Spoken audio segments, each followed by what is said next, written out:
because of what happened on January Sure. 6th. So it's good to hear that perspective as we moved into this new era.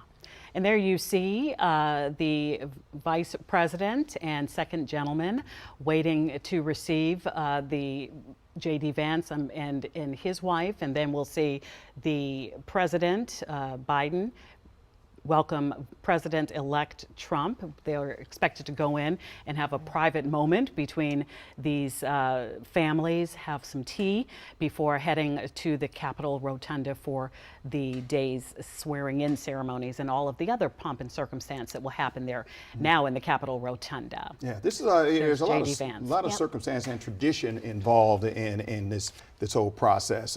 We talked earlier about St. John's Episcopal Church, how that's part of a presidential tradition on Inauguration Day.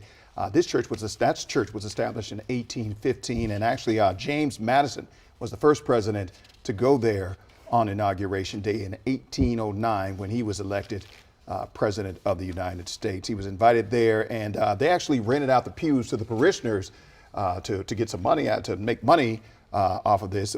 Madison, in return, paid the rent for the year for the church. That was back then. So again, this speaks to the tradition, a lot of the traditional things that go on during Inauguration Day here in the United States. And this tea service, of course, just one of several inaugural events unfolding throughout the day. We will continue to bring you live coverage all day long, but really a reminder of the powerful traditions, the meanings behind this. You know, as hundreds of thousands of people have gathered in our nation's capital to witness what is happening today, the 60th inauguration ceremony. You have folks from really all pockets of the world. I mean, we've heard from people from as far as New Zealand and across the states who have come here to witness this, and there they go inside for this private moment. Right. It's an historic day in the district, and just very interesting to see some of the traditions that many of us have seen just through the years still being carried out as this peaceful transition of power sets to take place today. All right, 9:35 is the time right now. Let's check in with Jess Arnold, who has been live on the rooftop near the White House all morning long, keeping track of today's events. Jess, good morning to you.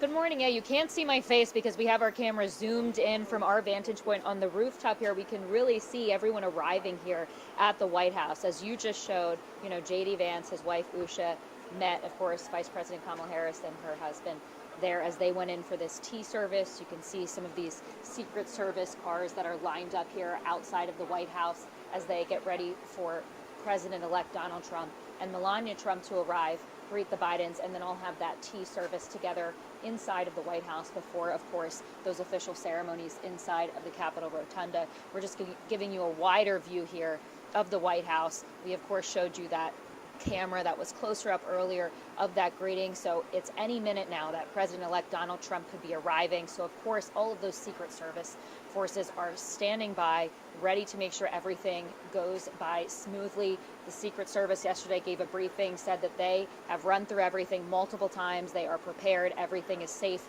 and secure, and they are all standing by here as we await these two President-elect Trump greeting, again, President Biden here, as we continue to zoom in and get you as close as we can from our vantage point here on this rooftop, just blocks away from the White House, right outside of the perimeter. But we'll let you look at that here as we send it back to you in studio.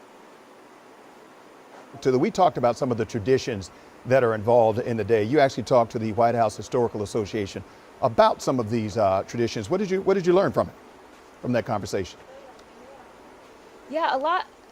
Yes, Wisdom, a lot of interesting traditions that we can look out for today. Of course, one of them was moved, one of them being where that inaugural address is typically held outside of the Capitol there on the balcony. But some of the ones that we will still be able to see today are pay attention to the Bibles. Each president has the opportunity to select the Bible that they are swearing in on.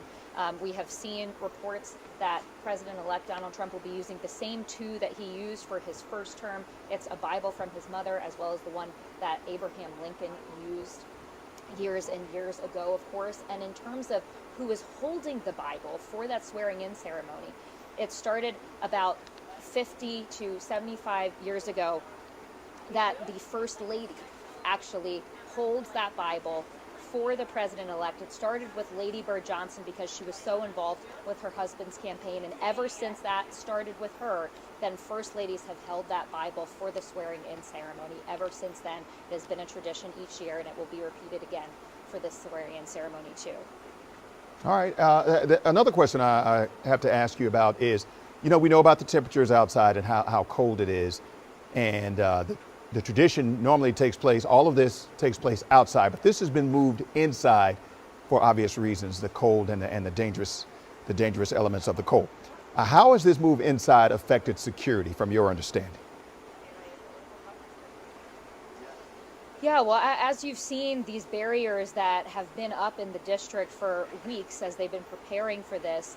Yesterday, the Secret Service said they actually expanded their secure perimeter by 3 blocks to include more of the area around Capital One Arena, since now that is where these crowds of people who have tickets will be trying to view the inauguration. As you've been seeing from Jackie's live shots, there are so many people trying to get in. Some people are bailing before they even try to get in because the arena has a capacity of 20,000 people. There are 200,000 people with tickets, so that is certainly increasing security there. Yesterday, they said that they swore in some more officers from all over the country to help make sure they increase the presence here. DC police are on full activation mode, so it is all hands on deck here throughout the city, particularly now that it's going to be happening at multiple locations, and there are going to be people that are not going to be able to get in to the arena and are not going to be able to get to witness the ceremony and inaugural address, and instead they're going to be manning the motorcade area, and so that is also going to be a place where you're going to have to go through some security screenings, and they're going to be monitoring as the president-elect goes from Capital One Arena to the Capitol and back. All right. Jess Arnold, thank you very much for that historical perspective and the conversation about security. Thank you very much. Speaking of the Capital One Arena, our Jacqueline Quinn has been out there. She started really early this morning, and you saw crowds there. They had been there since the evening before, of course. Thousands gathered, braving the cold to watch. But Jacqueline, there's been a bit of a dilemma. Yes, I am. Thank you. Only 20,000 can get in, and I'm not sure if that's a counter-protester we're listening to right now. Yeah, that's right.